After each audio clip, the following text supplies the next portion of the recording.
Yeah. So, just getting back to the matter at hand, this last few weeks has been really hard for me because every time I talk to somebody, they're telling me about somebody I know or somebody that's near and dear to them that's passed either from the disease itself or from complications. And when I say complications, I lost a couple buddies in the last month. One had a heart attack, the other one had a stroke. And a heart attack could be because the lungs fill up with this gook, and it forces your heart to work harder, and it just stops, goes null and void. So that is a heart attack, but I would say it's secondary to this. And another good friend of mine, he had a stroke, so I'm not going to call out any names. But it just kind of hit me because no matter how old we get, we still, in the back of our minds, have problems accepting people in our peer group as checking out so soon, so fast, so this, so that. So I want to recognize them. I want to remember them. And I want you guys to kind of think about the people that you know that have fallen to this thing as well. As a former U.S. Marine and healthcare administrator, I absolutely hate unnecessary sacrifice. So tonight I'm going to talk a little bit about not sacrificing people for the economy. I think we can do this by ending what I call the imposed government quarantine and starting our own hibernation. I call it a hibernation because when bears hibernate, the amount of time that they hibernate varies. If you have to work, I understand that, but I think you need to be cognizant of just being here for those people that you care about, that you're taking care of, that depend on you for their welfare and what have you. So that's why I call it a self-imposed hibernation. Everybody defines what that is for themselves, but don't be so quick about jump-starting the economy by sacrificing self and those that we care about. I also want to talk a little bit tonight about the dichotomy of what I call being black and loving America. But those who are in charge obviously don't love us, and America can't love us back. I think the solution to this is self-reliance. I think it's smart choices. And ultimately, I think it's recognizing that God gave us control and dominion over ourselves. But first, I'm going to talk about mudslinging and desperation politics, or Polytricks. So without any further ado, tonight's podcast is titled Hibernation and Desperation Polytricks. First up is what I call Julius Caesar, starring Andrew Cuomo and CNN.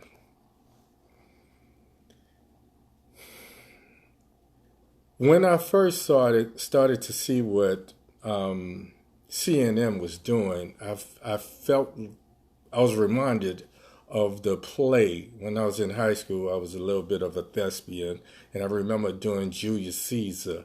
And when we did this, Brutus was one of Caesar's most trusted friends. Consequently, he was the only person who could get close enough to actually stab Caesar in the back and kill him. So I call this part Brutus and the Killers. And I said it starts out something like this. All hail Caesar. In the infancy of this national emergency, Biden is declared the Democratic candidate. Former President Obama, Barry Sanders, and the Democrats closed ranks around Biden to beat Trump. But campaigning is suspended because of the emergency. CNN has a relationship with Andrew Cuomo, the governor of New York, via his younger brother, Chris Cuomo, who's an anchor for CNN News. Enter Brutus Andrew Cuomo, and the killers, CNN, Chris Cuomo, the Kennedys, and even the Republicans. Some Bernie supporters as well, but they weren't in on this initially. Now let me give you my disclaimer. Andrew Cuomo married into the Kennedy clan, so I assume that they know what's going on, but I cannot prove that. So that's my disclaimer. I may have them right and I may have them wrong. But New York having the highest COVID-19 infection rate, this is numbers. This is not murder rate or death rate per capita. This is sheer numbers because New York is one of the most densely populated states in the country.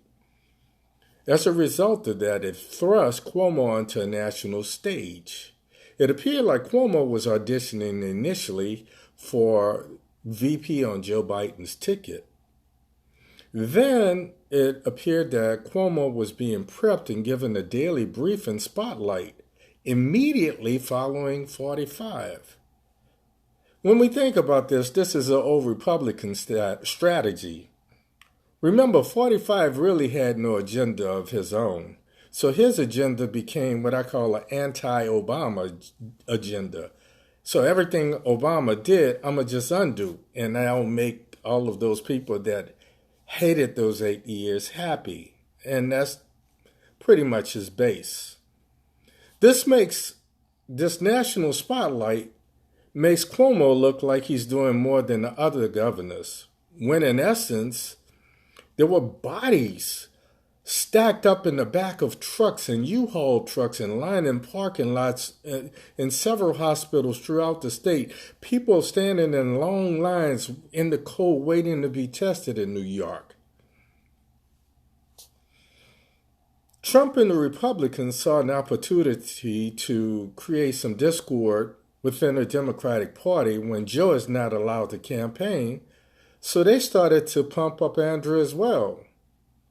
So Trump gets on national TV one day and said, seems like Andrew should be the Democratic candidate.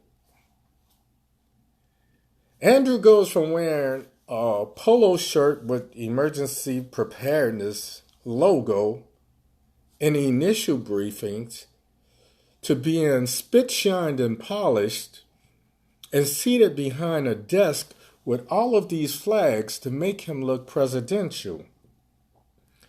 So Chris is talking to him, and Chris says, "Wow, Andrew, looks like you want to be president." "No, Chris, I'm perfectly happy here in New York, where I am." Somehow, a story was written calling Andrew Cuomo America's governor. This is, again, what we call shaping the narrative. Subconsciously, it starts to create how we think. America doesn't have a governor. America has a president. As inefficient as he is, America has a president. Other news networks, and I hate 24-hour news channels because I just don't think that there's nothing that's that important that needs to be covered for 24 hours. The only thing I hate more than 24-hour news networks is 24-hour sports networks, but that's a whole nother conversation for another time. So other news networks that's starving for news start to carry Cuomo's daily briefing. This, in turn, helps to boost Cuomo's popularity and his national footprint as well. This is Brutus and the Killer's first attempt to murder Caesar.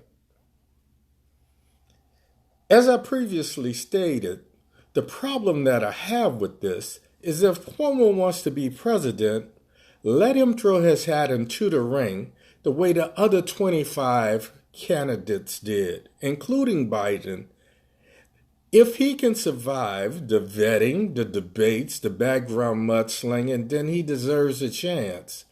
Well, Bernie's what I call desperados. His minions have elevated themselves. They went from being minions like in Despicable. Now they're desperados. They're doing these things that are so desperate They're still pissed because one day they're supporting Bernie and everything that they kind of believed in just imploded.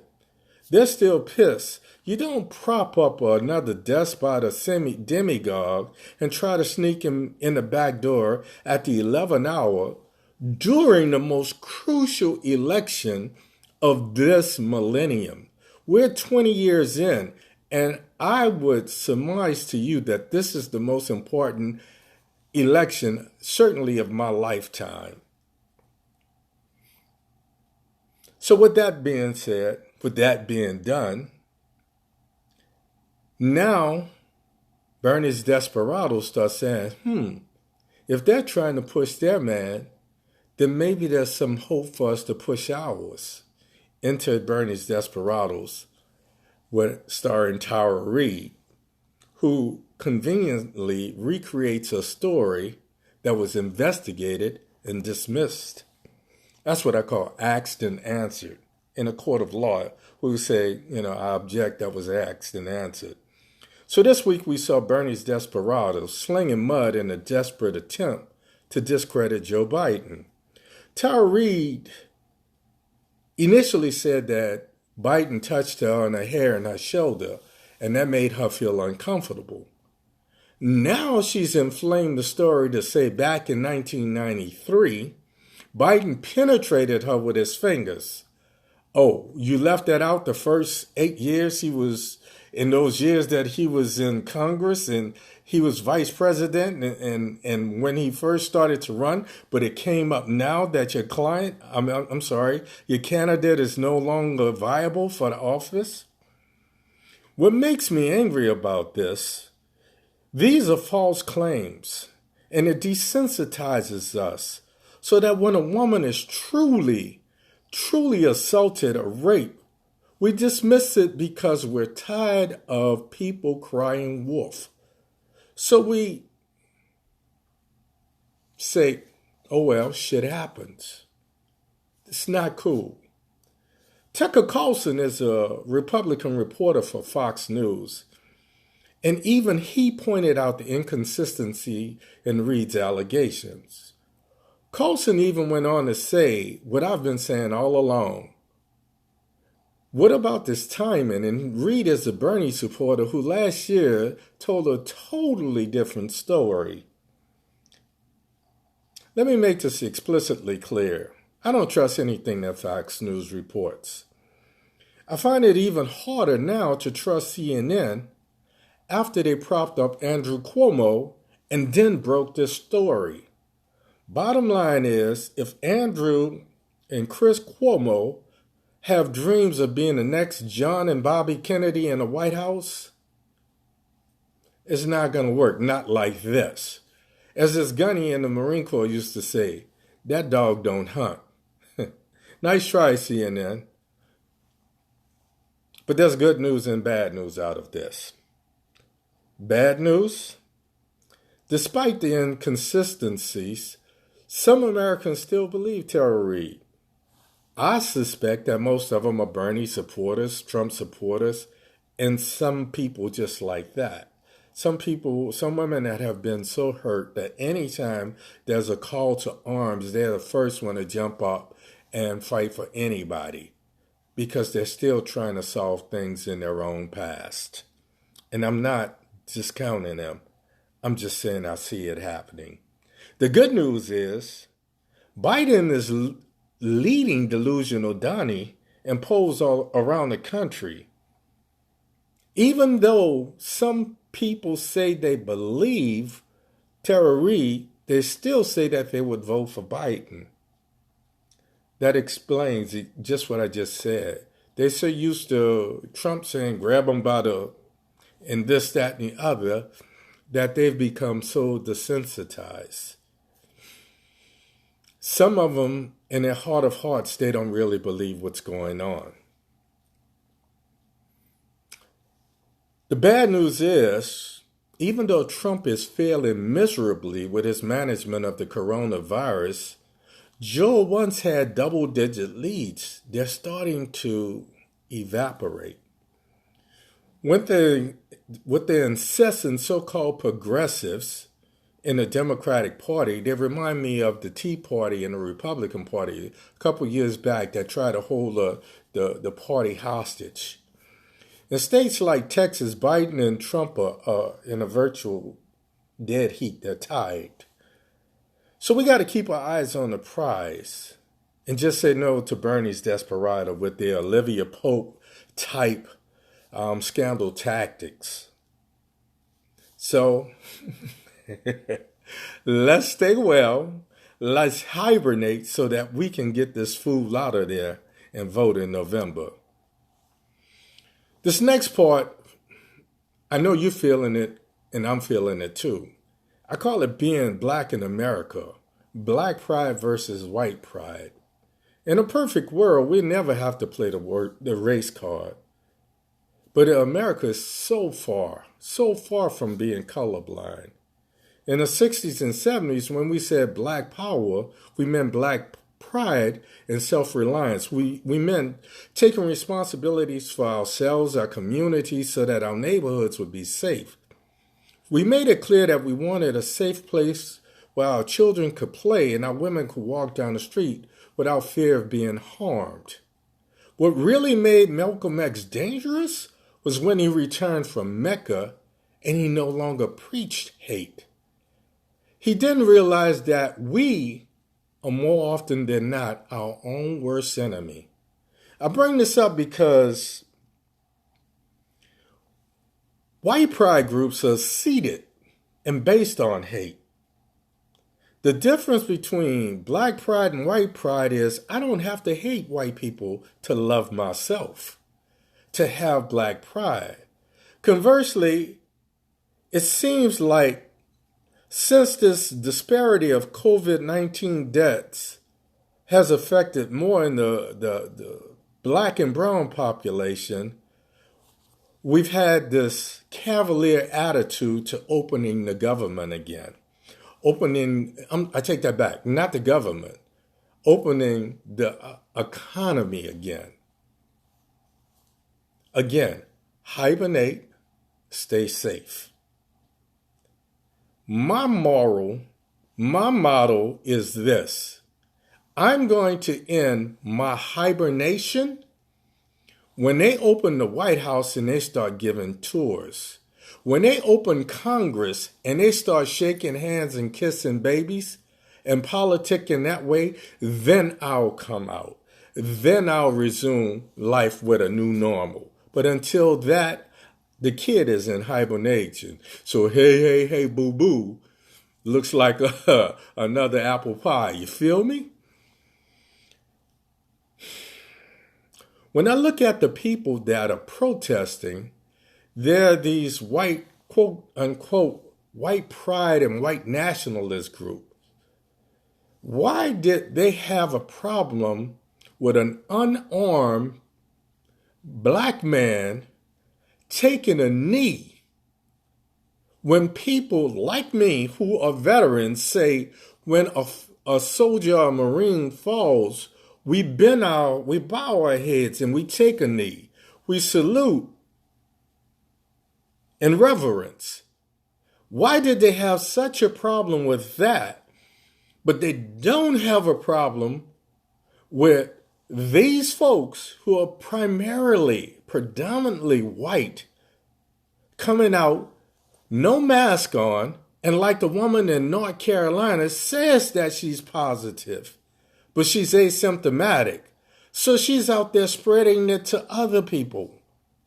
On top of that, we have these militias who are coming out to protest to open the economy again. I promise you the only thing they're buying is guns. Remember, Martin Luther King Jr. said, injustice anywhere is a threat to justice everywhere.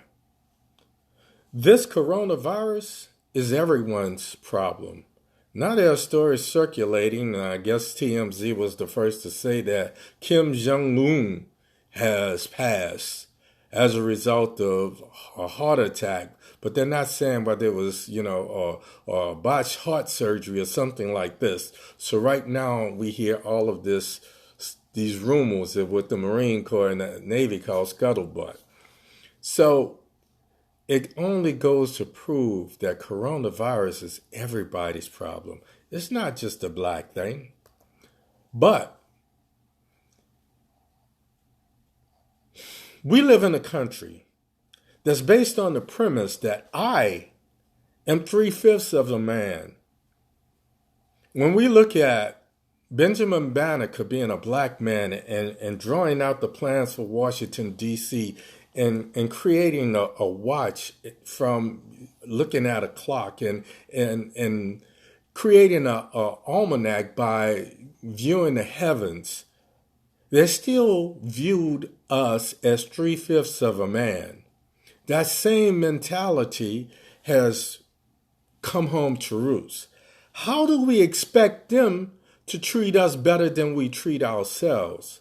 How do we expect them to take care of us if we're not taking care of ourselves? So this is the self-reliance part. This is the choices that we make. How can we unite when our so-called celebrities of color abandon the fight for equality when we need them to lift their voices and say something positive about change? Instead, we have people like Tracy Morgan and Puffy, and any grown man that calls himself Puffy. And I was at Howard when he was at Howard. I'm not going to tell you what we called him, but that's beside the point. I admired the brother because he had a vision and he carried through on it. But I find it hard to respect anybody who's going to make a dollar at any cost. It's like playing dominoes. First thing the old dudes tell you, he says, son, don't put that down there. All money ain't good money. So you have to think about the moves that you can make.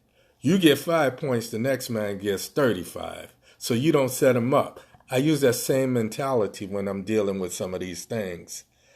I don't have a problem with Michael Jordan marketing his sneaker in the midst of, this pandemic stimulus money.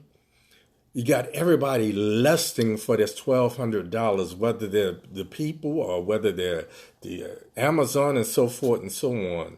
I blame the consumers because the only reason these things are selling because we're the ones who's buying it.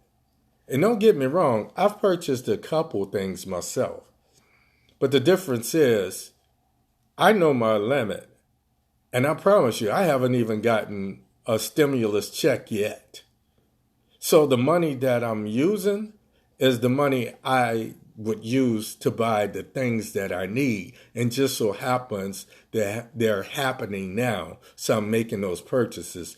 But I'd be damned if I'm going to put myself at risk to stimulate someone's economy who does nothing for me. So that's my problem with Jordan.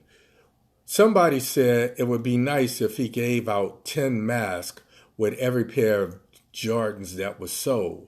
But you and I know, and if you've ever been to Atlanta, my people in Atlanta know that the area, and I'm going to give you this reference point because Atlanta reminds me so much of D.C. In D.C. you got the Beltway, in Atlanta you got the perimeter.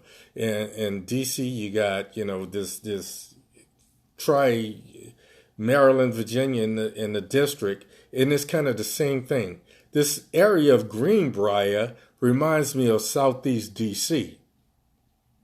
And you know what the mall is like over there. So imagine going to Greenbrier Mall, spending $300 or whatever those sneakers cost, and Pookie and Ray Ray follow you behind home, carjack you, take your sneakers, and wind up robbing you, shooting you, and maybe killing you and your family. So that's my problem with the marketing strategy. I understand it because I'm a business major as well. But these are the choices that we need to make. And I'm going to start with myself. So I'm not bragging, but I'm going to say, in order to tell somebody to do something, you must first lead by example. You have to honor yourself and your health. Let's eat better. You see the kind of things that I eat lean meats. 90% of my meats are put in the air fryer.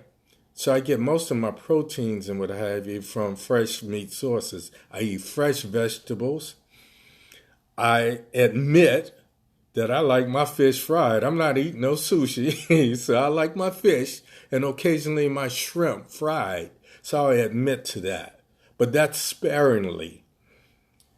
Exercise. If you just start off exercising for 10 minutes a day, then 10 minutes becomes 20 minutes. But most people want to start off and they want to do 30 minutes, an hour and a half, and they can't keep that up. Make it gradual and it becomes a lifestyle change. You guys, I showed you guys a little while back the extent of my injuries that I suffered back in the beginning of this quarantine. I had a 3rd-degree burn from the motorcycle to my inner right calf. I had a laceration to my lower ankle. And honestly, I think I broke a couple bones in my foot because it hurted for me to walk. So I found myself walking with a cane and looking damn cool doing it because, that's how we are. We adjust to anything. When I couldn't walk, I put myself on my bike. I said, I can't walk, but I can ride my bike. So I went from riding 2 miles to up to about 7 miles now. I'm doing 7 miles. And I could do more, but I'm just trying to do what I tell you. On days that I go out and I overdo things, the problems that I have with my neck and my back, they remind me that my behind is not 25 anymore. I wish I could run 3 miles, 4 or 5 miles a night like I used to. I know it's over. So we have to adjust according to our lifestyle, our bodies. Change your lifestyle. Get some sun. Drink water. It's amazing what a couple slices of cucumber could do to everyday water to make it taste good. So that's what I do. And try to get off all of these medications. I'm 60 years old. I'm 6 feet tall. I weigh about 270 pounds. And I'm not bragging.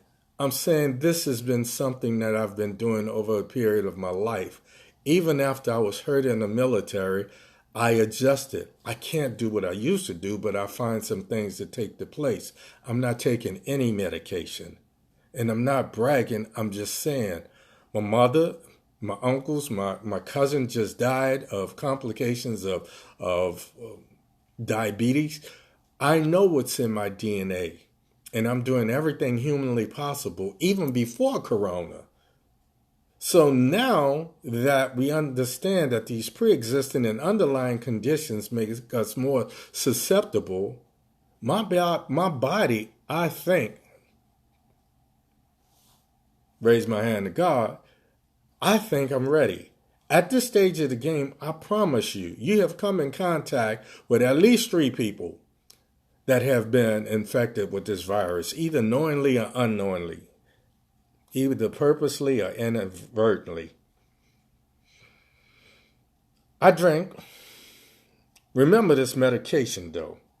The medication, I always heard about metformin because they give this stuff out like Halloween candy, but it damages your liver and it tears up your kidneys. So your kidneys start to shut down. It's not like taking an antibiotic where you take it for 7 days or 10 days and then you're well and you don't have to take it anymore. Most people, they start taking metformin and they start taking Lipitor and they start taking these drugs and they're on it for life.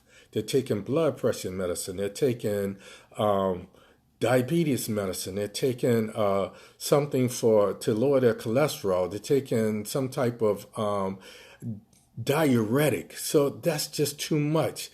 Get off the medication and take this wake-up call to make the lifestyle change. So I'm not going to preach. Your kidneys and your liver will thank you for it. Choose to stop smoking. I thought as a child, I watched my father. My father used to drink scotch and smoke a cigar.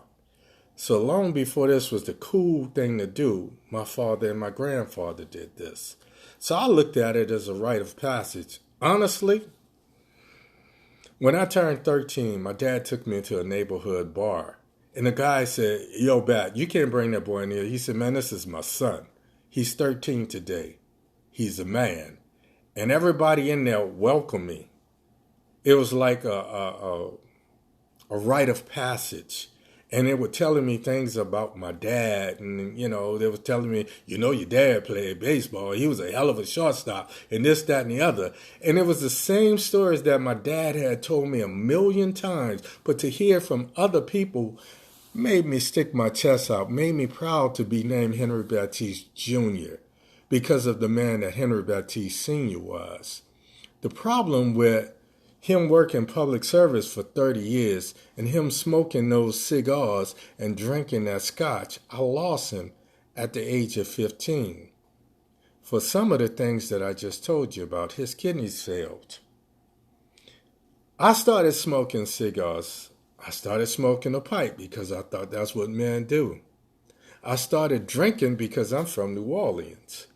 Then I got to a point, and like I say, I'm going to put myself on Front Street because I don't want to talk about you without talking about myself. Before I laugh at somebody else, I'm going to make a joke about myself. Unless you do some dumb shit in Walmart or on Facebook, and I'm going to put you on blast.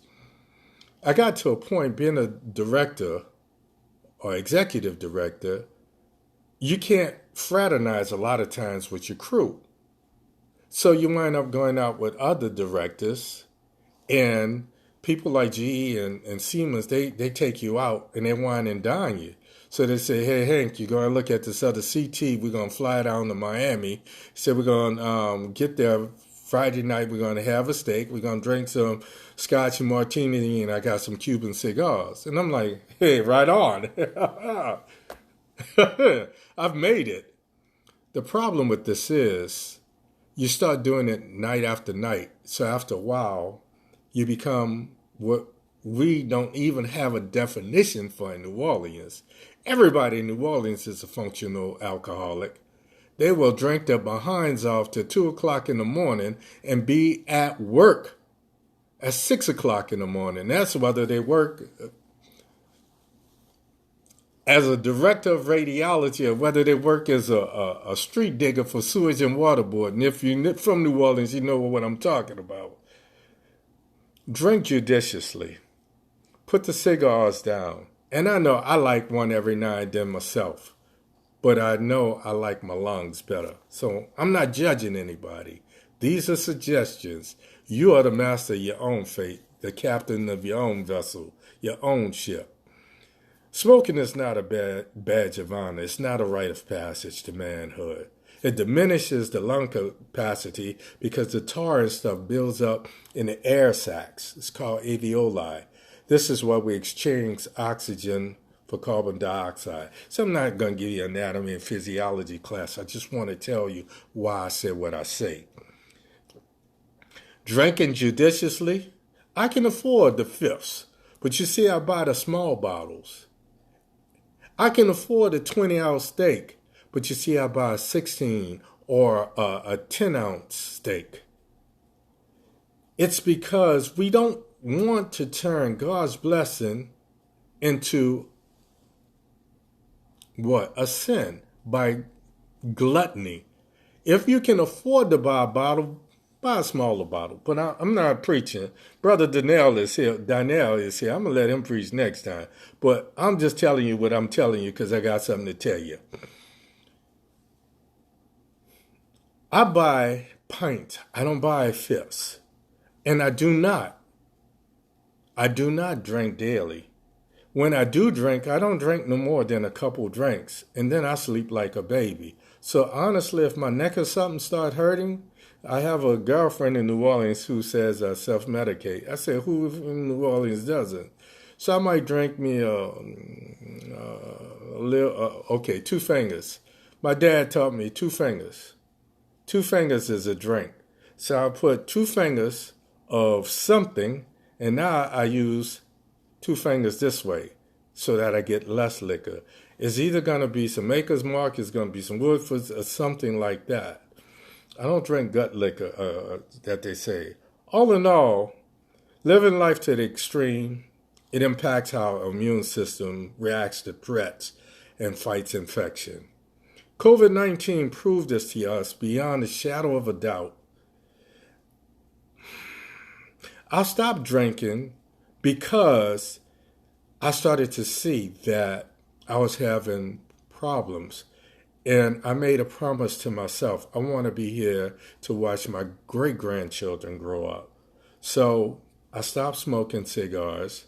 And like I say, I drank judiciously. So in conclusion, I just want to tell you this. God gave us the power to choose. He gave us dominion over ourselves, our lives, and those that we care about. A real man has vision. He has direction. He doesn't mind making those sacrifices for those people that he cares about, that he loves. Now, we need to shift from the government-imposed quarantine to self-imposed hibernation. We do that by setting an example for those people that we care about. If we have to work, that's fine and dandy. We go to our jobs, but learn how to, you should be used to cooking for yourself right now. I'm sure if you couldn't cook before, those pork and beans and wieners tasting good right now. You found just the right amount of Tony Chachere's and butter to put in there, whatever. I'm sure you've burned enough food to learn how to burn, how to put your foot in it when you cook. And I say all of that because this is how we get over things like this, because this is always going to be in the atmosphere. So how do we build up an immunity? By eating better, cooking healthier meals, exercising, and changing our lifestyles. We can't expect the government to do it. They don't care about us. All they care about is what we can do. COVID-19 has been a wake-up call. It has shown us that we have the power of economics when we collectively choose not to buy. All of these huge companies are imploding when we, the black consumers, don't go out and buy the Air Jordans. When we, the black communities, don't go out and buy $500 of Mama San hair. When we, the black community, don't pay them $60 or whatever they charge you to do your hair and nails, and then want a $10 tip or whatever on top of that. COVID-19 has been our wake-up call. It's shown us the power of our economics. Lastly, COVID-19 has shown us how far the powers that be will go to seize power. We see people's willingness to lie to get their way, whether it's a person, a politician, or a news conglomerate. COVID-19 has shown us more than anything else that our vote counts. COVID-19 has shown us that our collective voice is a power that cannot be silenced and can effect change. How we use that power and the choices that we make is purely up to us. So this is about self-reliance. This is about our own self-imposed hibernation. Before I go, I want to remind you, go to my YouTube channel, view my podcast. Leave some positive messages. If you have anything negative, you know how to get in touch with me, even if you send me something online or what have you. And about 12 people out there know they have my number, but I'm not really a phone guy. I'm really not, and I apologize for that. this was probably easy for me because I just don't, even as a kid, I would talk to that girl on the phone, but I would much rather get on my bike and ride to her house, man, till her mama kicked me out or whatever. I'm just not a phone guy, but share my podcast. Pick your favorite podcast and share it with some friends. Things that strike a chord with you, things that speak to you, that you feel somebody else could use. Share that with them. Host a watch party of some of my podcasts. Just like you send me stuff, send my stuff to some other people. And I think that if each one teaches one, we can take this a whole lot further. So with that importing, as always, I want to say love, peace, hair grease. Thank you for your time. Thank you for your attention. Thank you for your support. I'll see you next week. Same Baptiste time, same Baptiste place. If I got breath in my body, I'm going to be right here because I got something to say. So it must be true. Family, good night.